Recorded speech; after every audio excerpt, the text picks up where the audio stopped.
Ok, buenas noches.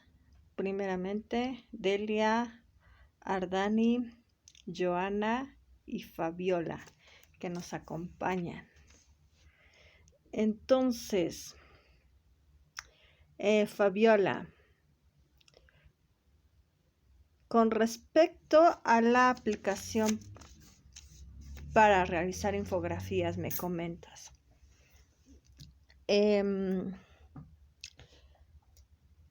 Yo les compartí algunos materiales en el foro de novedades. De hecho, les compartí Canva. Canva, te tienes que registrar y hay plantillas que son gratuitas. Hay otras que sí tienen un costo, pero ya depende y es elección de cada uno pagar o no pagar.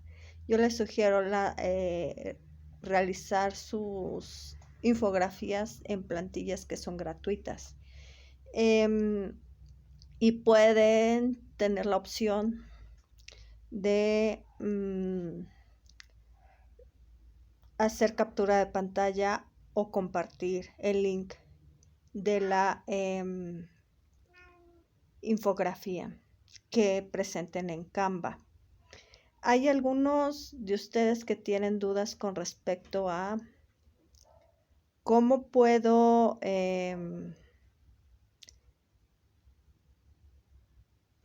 realizar esta parte de pegar mi link, mi infografía, ya sea mediante captura de pantalla o incluso les comentaba que pueden realizar sus infografías manuales desde una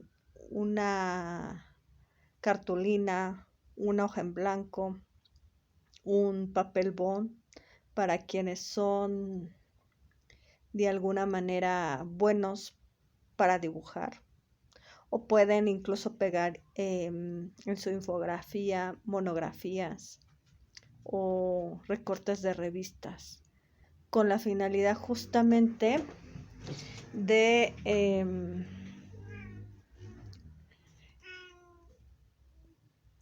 realizar su infografía manual. Si a lo mejor dicen, pues no puedo usar una aplicación porque a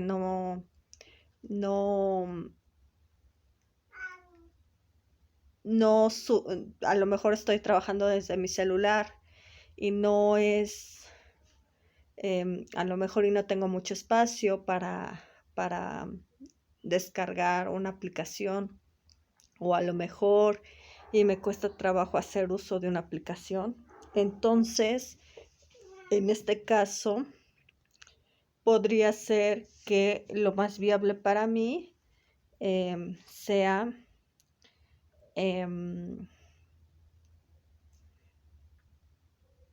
hacer mi infografía en una cartulina, una hoja en blanco, una hoja de cuaderno, o a lo mejor y no es tanto eso, sino que me gusta dibujar, soy buena dibujando, entonces puedo realizar mi infografía manualmente.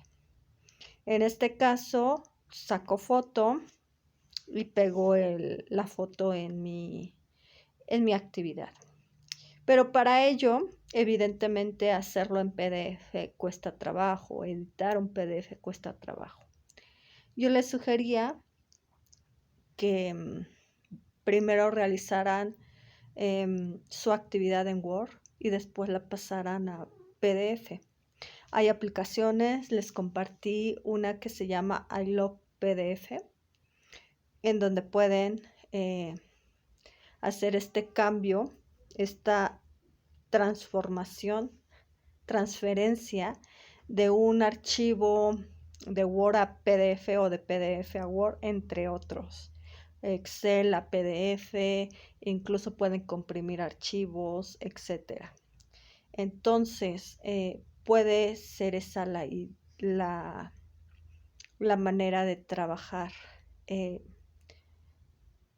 su actividad 1, en donde les piden que su actividad sea en PDF. Por otro lado, está la parte de, me comentas, Fabiola, cuántas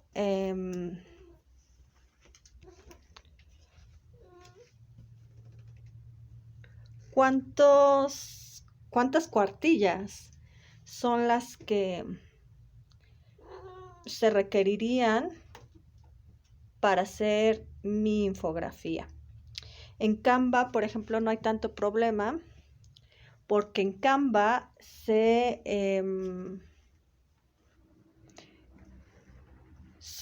da la plantilla y más o menos está en una cuartilla.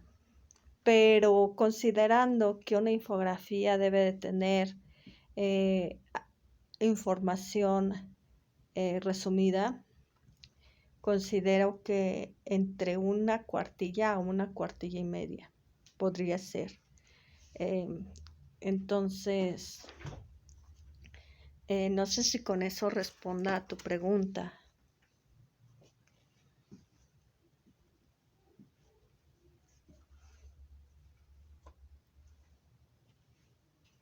Ok, perfecto.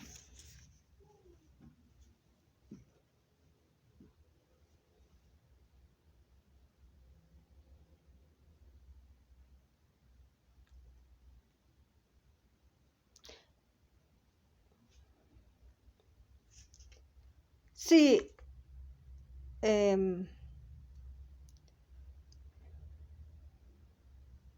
Joana, sería entre una cuartilla a una cuartilla y media en tu infografía. Me comentas también con respecto al citado de formato APA y no es Chicago, es Harvard. Bueno, hay una diferencia mínima con respecto al formato Harvard y con respecto al formato APA. Primeramente, en el formato APA se coloca primero el apellido del autor con una coma después y con la primera letra del nombre. Punto. No se coloca todo el nombre completo. En el caso de Harvard, se coloca el apellido, coma, y se coloca el nombre completo del autor. Esa es la diferencia. A mí me gusta más, honestamente, el formato Harvard. Hay muchos que solicitan más el formato APA. Yo considero que las dos deberían de alguna manera colocarse, cualquiera de estas dos en sus actividades. Lo importante es citar. Hay actividades en donde les piden, por ejemplo, desde la rúbrica, que citen fuentes bibliográficas. Y si no citan sus fuentes bibliográficas, se baja la calificación. Hay otras actividades en donde en la rúbrica no les dicen nada, no les piden citado de fuentes bibliográficas. Y aún así yo considero que es importante hacerse del hábito de citar fuentes bibliográficas. ¿Por qué? Porque si uno pretende seguir estudiando, sobre todo una carrera universitaria, les van a pedir citados de fuentes bibliográficas. Y no nada más les van a pedir un formato APA. Ahí sí dependerá de cada profesor. Hay algunos profesores, hay algunos, por ejemplo, asesores de tesis, algunas revistas, algunas editoriales que piden un formato Harvard. Hay otros que piden un formato APA. Yo les sugiero que no se preocupen por el formato. Más bien preocúpense por citar fuentes bibliográficas, porque es más fácil corregir a un estudiante que cita sus fuentes. Ya les podría corregir, esto es en formato APA, así es de formato Harvard. Y podría corregir más fácil eso a un estudiante que no cita sus fuentes bibliográficas, no me está citando, le tengo que corregir desde esta cuestión del hábito de citar fuentes bibliográficas. Entonces ahí se tiene como un trabajo más, a diferencia de alguien que cita sus fuentes bibliográficas, como sea que las cite. Pero ya tiene el hábito de citar, eso es a lo que voy. Entonces, aún así, considero pertinente, si estás de acuerdo, Joana, que les comparta algunos ejemplos del citado en formato Harvard y del citado de formato APA. Lo puedo hacer en el foro de novedades. No sé si con esto respondo a tu pregunta, Joana. Ok, perfecto.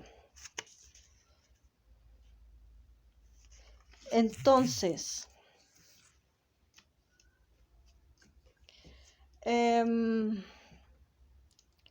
ahora bien,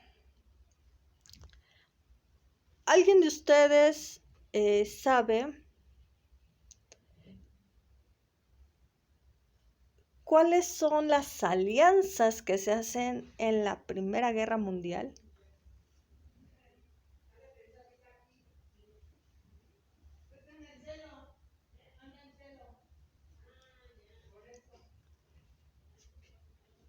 Ok.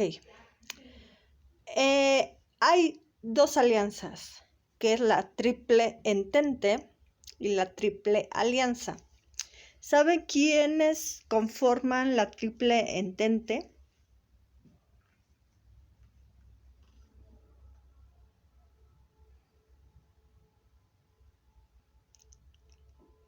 Evidentemente, Francia, Rusia y Gran Bretaña. Obviamente Serbia también. La Triple Alianza, ¿quién conforma a la Triple Alianza?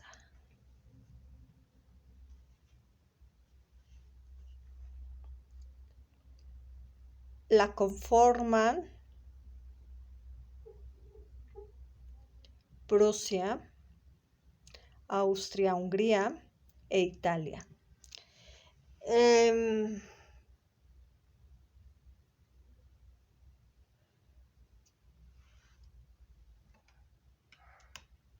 Bueno, hablando de esta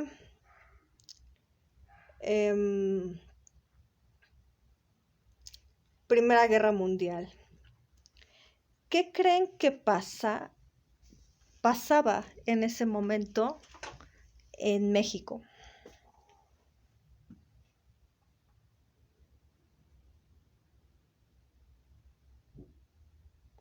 En los años 1914, que empieza la Primera Guerra Mundial, y 1918, que termina la Primera Guerra Mundial.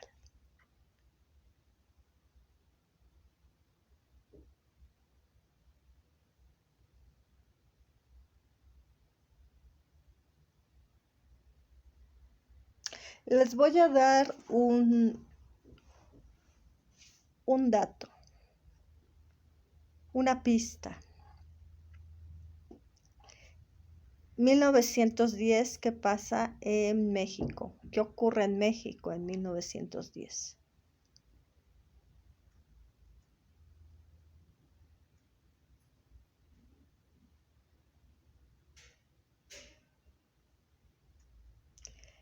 La Revolución Mexicana. La Revolución Mexicana, ¿alguien sabe en qué año termina la Revolución Mexicana?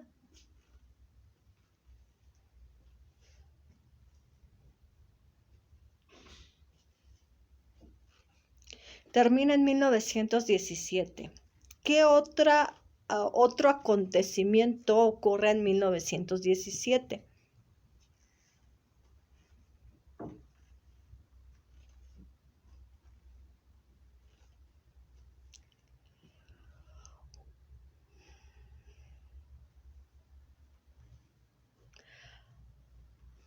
Hay algunos ajustes a la Constitución Política de los Estados Unidos Mexicanos, la Constitución de 1917.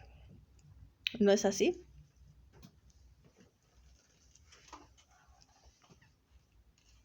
Ok.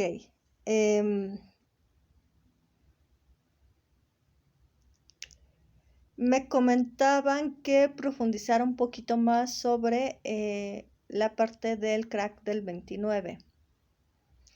El crack del 29, o conocido como la depresión de 1929, ¿dónde se da?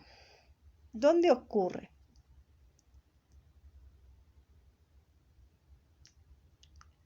Ocurre en Estados Unidos. Así es, Delia. En Wall Street, Nueva York. Lo voy a poner con un ejemplo muy simple. Imagínense que tienen dinero en una de sus tarjetas de determinado banco y que empiezan a escuchar rumores o en las noticias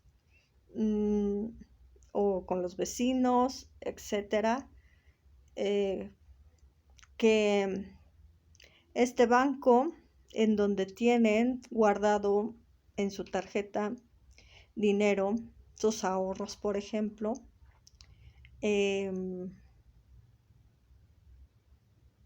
va a tener conflictos,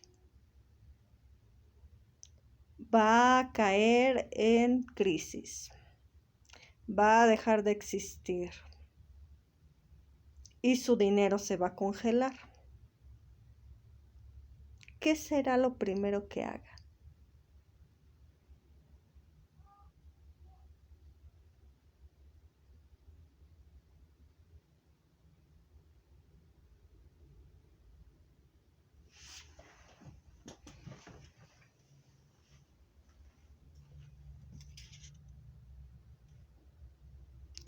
Ardani, así es, sacaría mi dinero.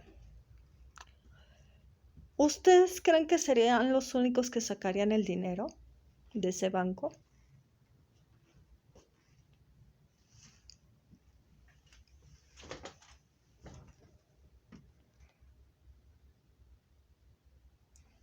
A lo mejor, y si estos rumores llegan a otros oídos, no serían los únicos que sacarían su dinero de ese banco.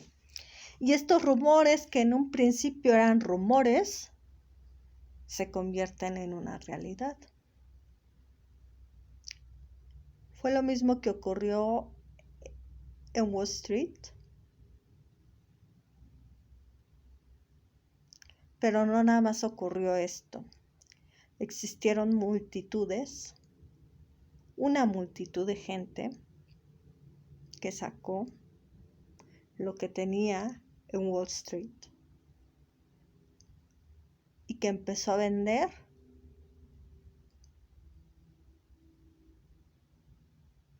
para, aunque fuera a ganar algo.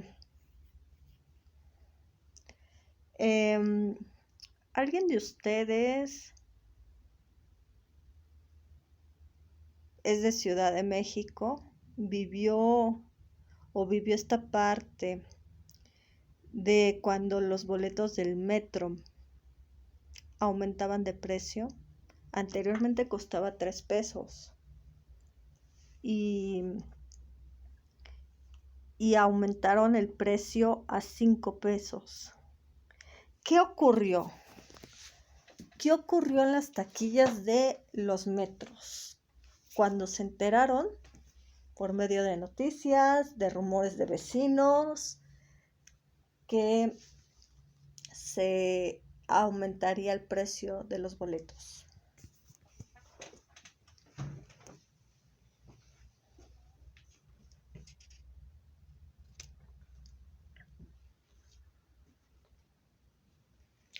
Así es, Ardani. Cientos y cientos de filas, de multitudes justamente que buscaban comprar boletos. Así pasó en Wall Street. Multitud de personas que querían sacar lo que tenían invertido, lo que habían guardado en la bolsa de Wall Street. Ocurrió lo mismo. Durante la pandemia, por ejemplo, existió el rumor de que los cubrebocas y creo que otro producto básico, el papel higiénico, se terminaba y la gente empezó a hacer compras de pánico. Entonces, al realizar estas compras de pánico, la gente de algo que era un rumor de que se estaba terminando ese producto, se empezó a terminar por las compras de pánico de que escucharon que se estaba terminando. Así estaba pasando Wall Street. Aunque en principio pudo haber sido un rumor de noticias, de los mismos pobladores de Estados Unidos, etcétera, después se convirtió en una realidad. Ahora bien, ¿alguien ha escuchado que Estados Unidos se convirtió en potencia mundial al ser un país que vendía armamento para las guerras? Han escuchado que a Estados Unidos le conviene entrar en que otros países entren en guerra porque económicamente hablando le va bien.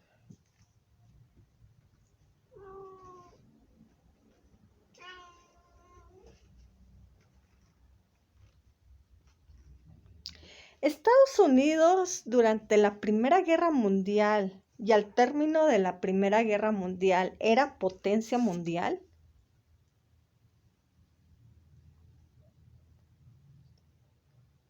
¿Por qué lo comento?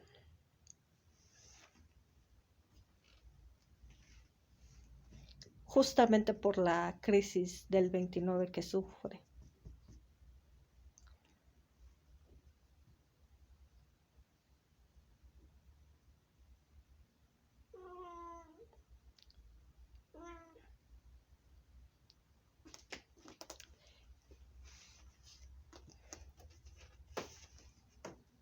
Así es, Ardani. Estados Unidos no era potencia. Estados Unidos empezó a ser potencia al término de la Segunda Guerra Mundial. Pero ¿qué pasa aquí? Estados Unidos sí vende materiales con los que se hace armamento durante la Primera Guerra Mundial y la Segunda Guerra Mundial. Se hacen de cierto capital económico, pero se confían. Justamente, Fabiola, se confían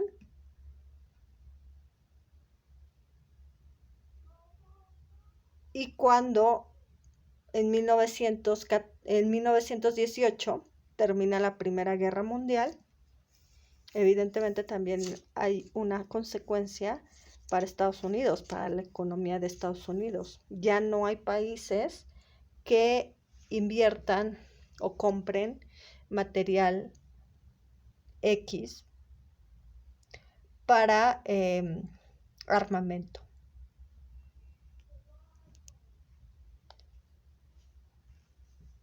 Ahora bien, hablando de potencias mundiales, no imperialistas, mundiales.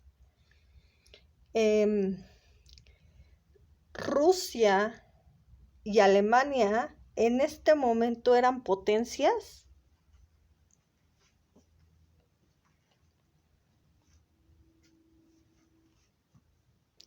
Considerando esta parte que les comentaba de que el siglo de las luces, la revolución industrial, estos cambios que se estaban presentando en otros países como Francia, Gran Bretaña, Inglaterra, y que se presentaron de manera tardía en Rusia y en Alemania, lo que en ese momento era Prusia. ¿Ustedes consideran que eran potencias mundiales? Alemania y Rusia, bueno, Turquía también, eran en ese momento todavía imperios. Están presentándose apenas los cambios de lo rural al urbano. No es raro que Rusia, por ejemplo, en 1917 empiece la Revolución Rusa, un año antes de terminar la Primera Guerra Mundial. Y esto que trae como consecuencia con Rusia. Rusia es uno de los más afectados al término de la Primera Guerra Mundial, con mayor número de muertes al término de la Primera Guerra Mundial. ¿Por qué? Porque Rusia participa en la Primera Guerra Mundial, pero también tiene conflictos internos que lo llevan a una revolución.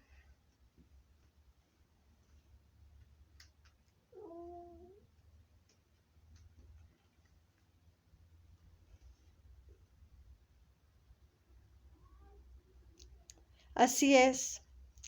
Alemania, o sea, Prusia, y el Imperio Ruso, o sea, la Unión Soviética, al término de la Segunda Guerra Mundial, es cuando son considerados potencias, no en este momento de la Primera Guerra Mundial, no al término de la Primera Guerra Mundial,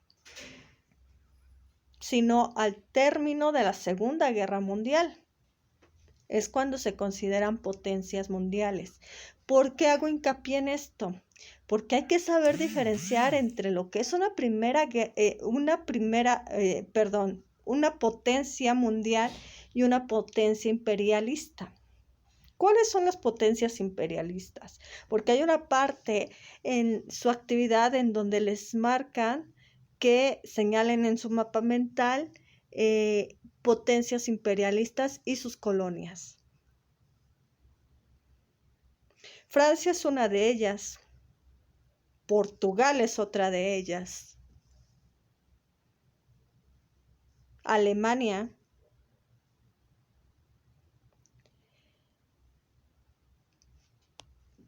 Portugal tan solo. ¿Cuáles son algunas de sus potencias? De sus colonias. Considere que la parte de colonias, España de hecho también es una potencia imperialista.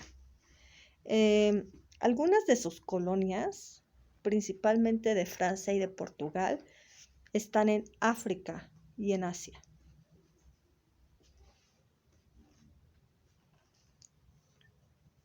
Como por ejemplo Angola,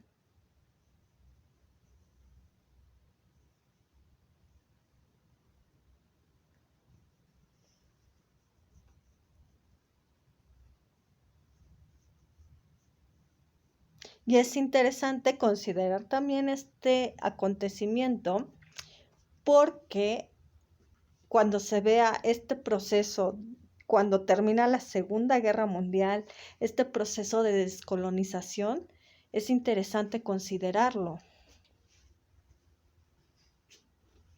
Los cambios que se presentan justamente en América Latina, en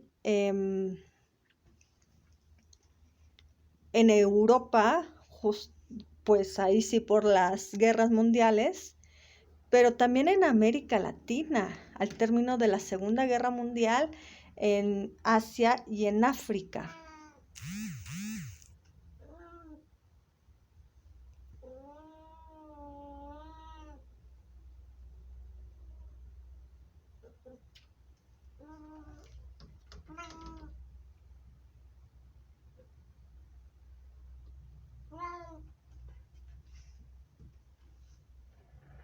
Ok, no sé si existan más dudas, comentarios.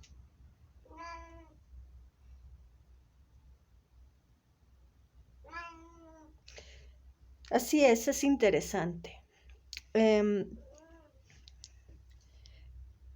Voy a dejarles un cuestionario en donde me comenten en el foro de novedades, en donde me comenten, sí, también en el foro aprendiendo, en donde me mencionen algún acontecimiento histórico de esta primera semana que les resulte curioso o que quisieran que se profundizara más y que no se habla mucho en los recursos de la semana 1 y que les resulte relevante. Por ejemplo, la Revolución Rusa. Es un acontecimiento importante y no se menciona mucho en los recursos de la semana 1.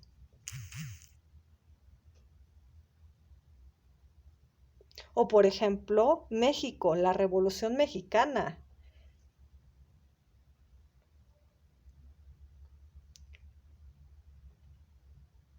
O la Constitución de 1917.